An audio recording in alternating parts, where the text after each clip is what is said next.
Hey there guys, welcome back to Calico Cow Acres. I feel like it's been a really long time since I've done any sort of kitchen video that's actually like cooking something. And it is a toasty day outside today. I actually am a little bit sunburned. I was out planting, direct sowing a bunch of beets and bok choy and radishes and carrots and all of those things earlier today. And it's a little bit warm now that it's afternoon, so I've decided to come inside. I rinsed off, took a little shower, and I'm working on kind of my Sunday reset stuff, just inside things, so that I can stay inside. Another part of that is that there are wildfires happening like crazy. Like there are multiple 1,000, I think the biggest one was like 1,700 acres as of today. The next county over, about 20 to 45 minutes from us.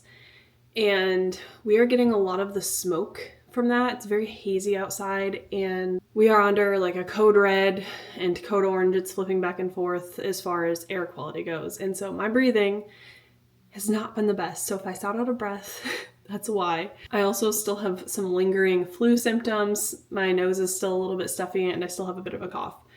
Thank goodness I feel completely better other than those things. But yeah, needless to say, we're gonna do an inside project today. We are gonna be making some sourdough crackers, literally the easiest sourdough crackers you will ever make.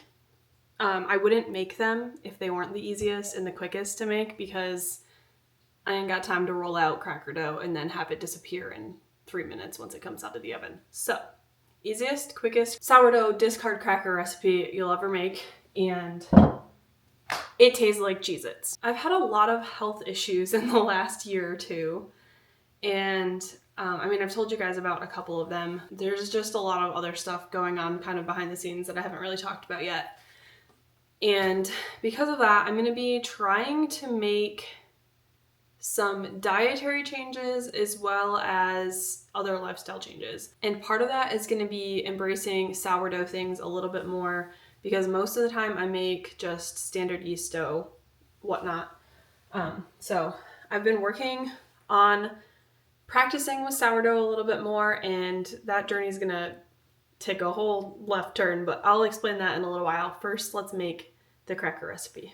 Okay, so the first thing you're gonna need is a sourdough starter that you fed like at least 24 hours ago. You definitely don't want it to be at its peak. I think this recipe is pretty flexible, but I've only ever used it when it's like well past fed and it has gone down, it's doubled and it's on its way to being really hungry.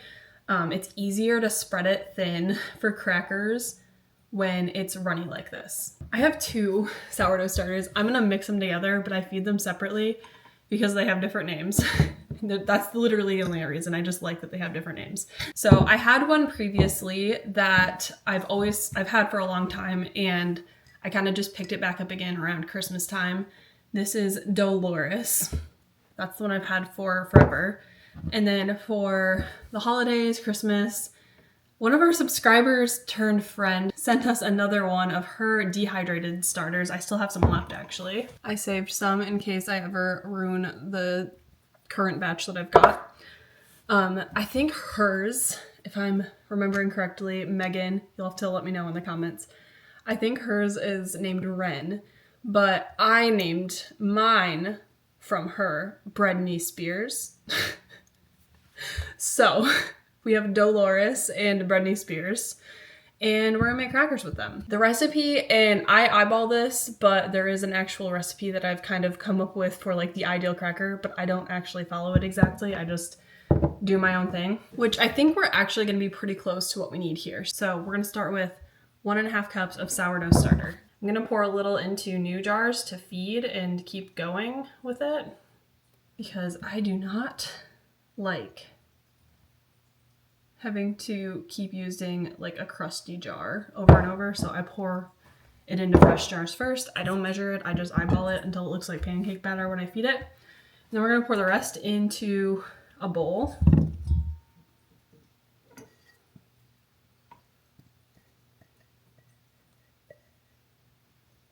And like I said, that's about 1.5 cups of starter. You can also half this recipe if you don't want to make that much starter, but trust me, when you taste the crackers, you're gonna wish you had more. Okay, the next thing we want to put in there is 3 tablespoons of melted butter. And I try to get every little ounce of butter out of here that I can. Scrape it clean. Because I feel like that really makes the texture of the crackers really good, like nice and crispy. And then we want to mix this together before we add the next ingredients.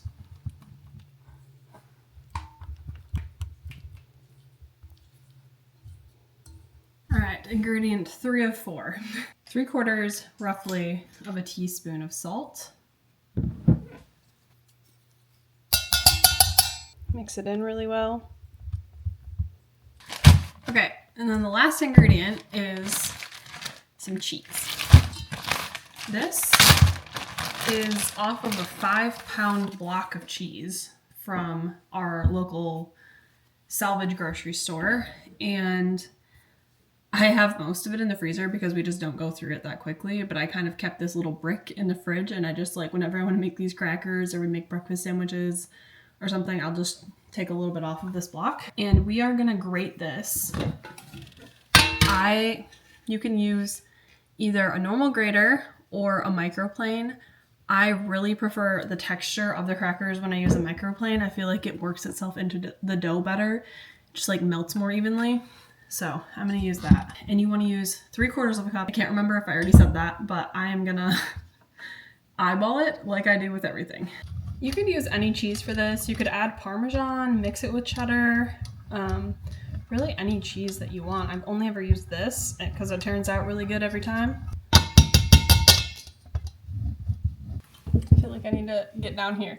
We're just gonna mix all of this together like everything else. And that's gonna be all of our ingredients. We wanna mix it together really, really well with the cheese and try and break up the cheese a little bit.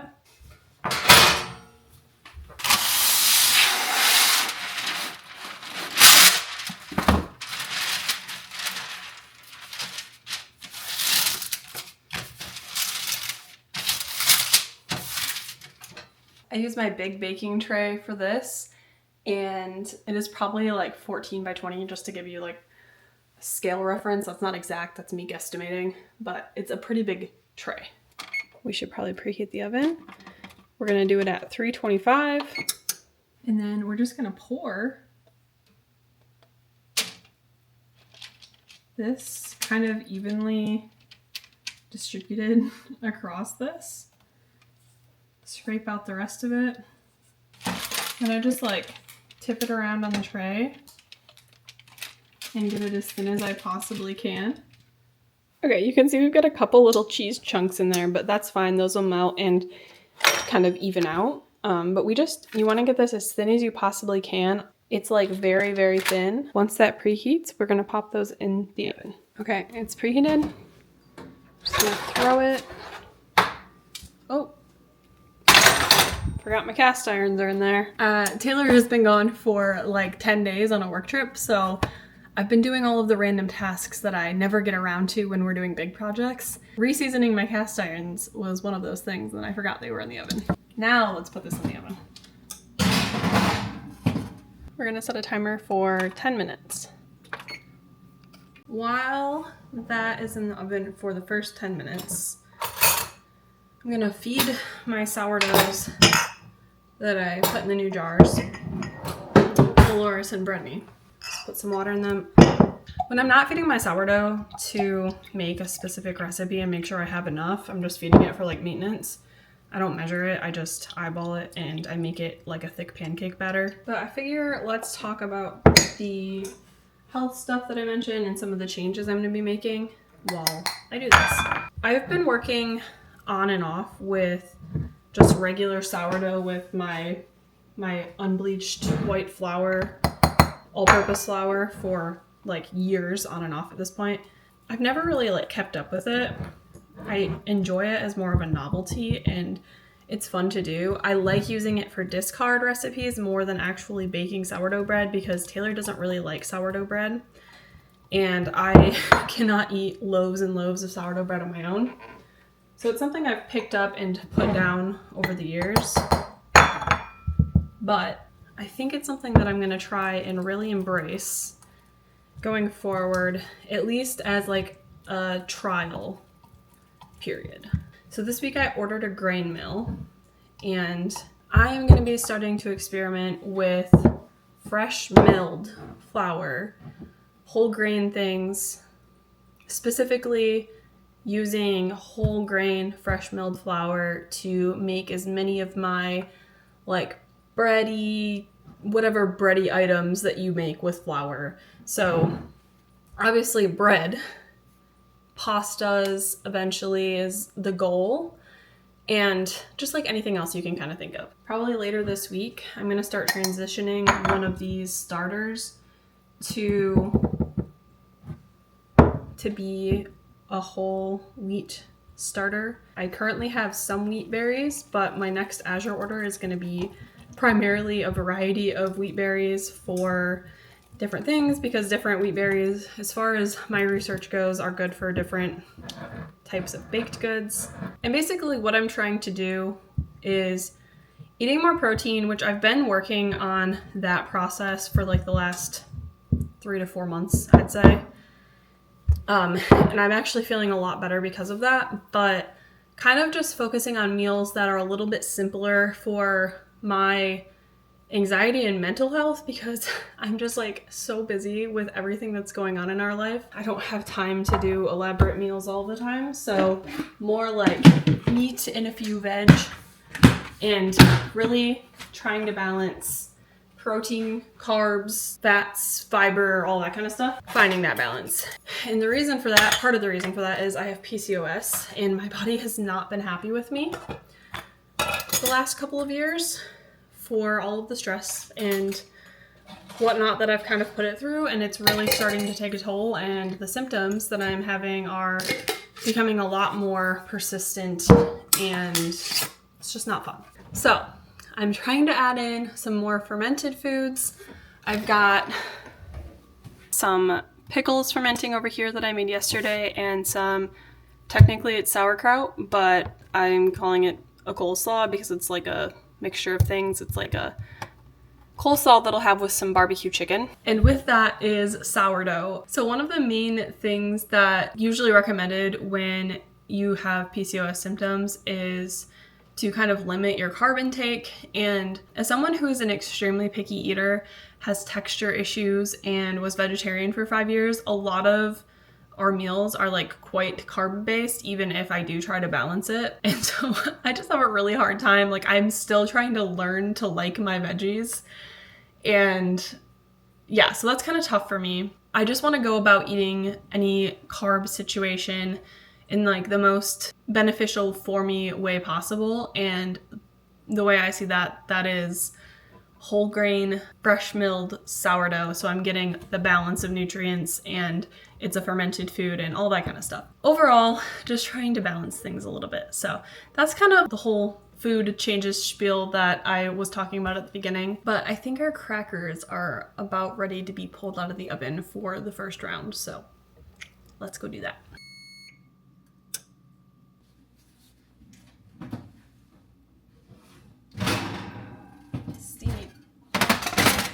Okay, you can see our big cheese chunks have melted in there, and you can see how thin this is. This is how we want it to look. This is perfect. It's kind of breaking apart a little bit. Just take a pizza cutter and slice this into cracker shapes.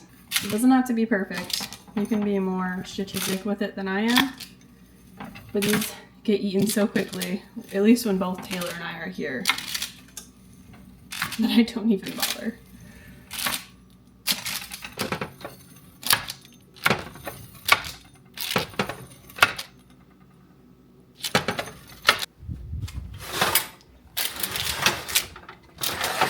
Gonna pop those back in. Keep it at 325, and oops.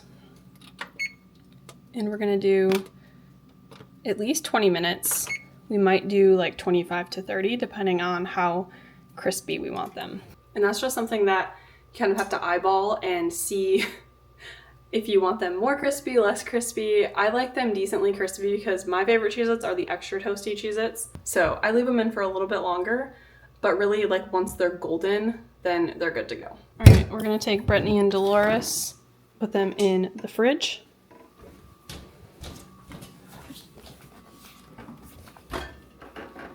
Which is very full right now.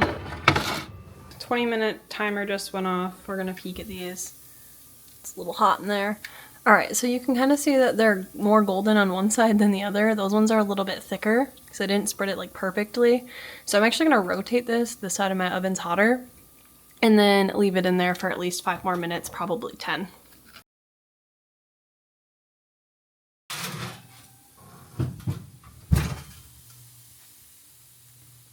Can you hear that?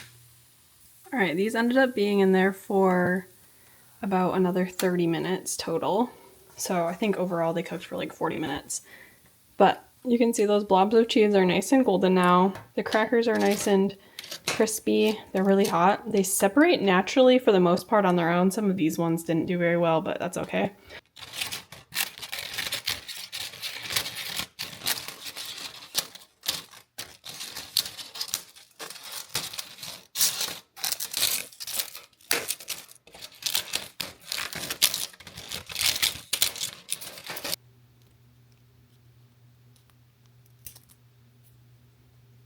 It's a Cheez-It.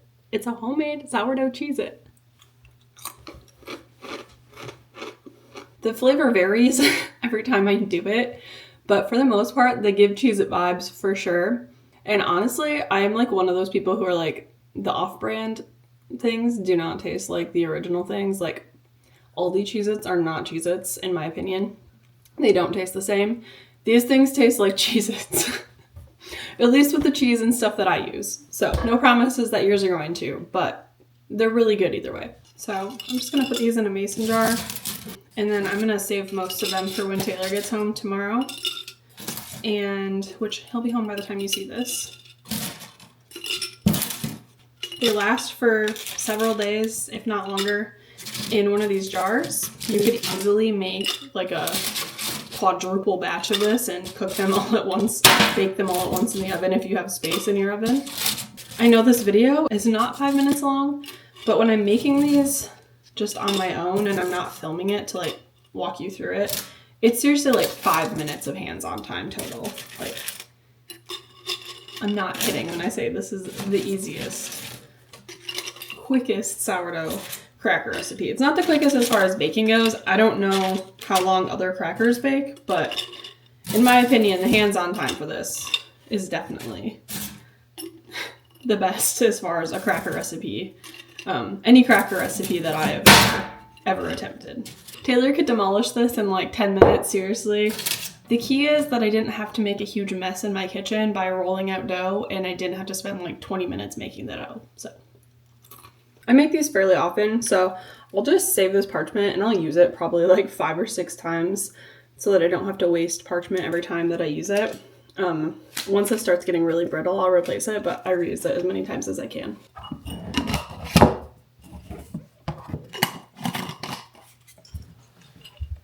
You'll have to let me know if you want to see more of the fresh milled flour whole grain sourdough journey that I'm about to embark on. I will gladly take any of your favorite resources for using fresh milled flour. Drop them in a comment below. I'm gonna kindly request that you don't give me any medical and or dietary advice. So I'd appreciate if you stuck to sourdough or fermentation, your favorite like true fermented pickle, sauerkraut recipes, things like that. And I hope you enjoyed this recipe. Let me know if you make it. And I'll see you guys in the next video, which should be a greenhouse update. So stay tuned for that. Bye guys.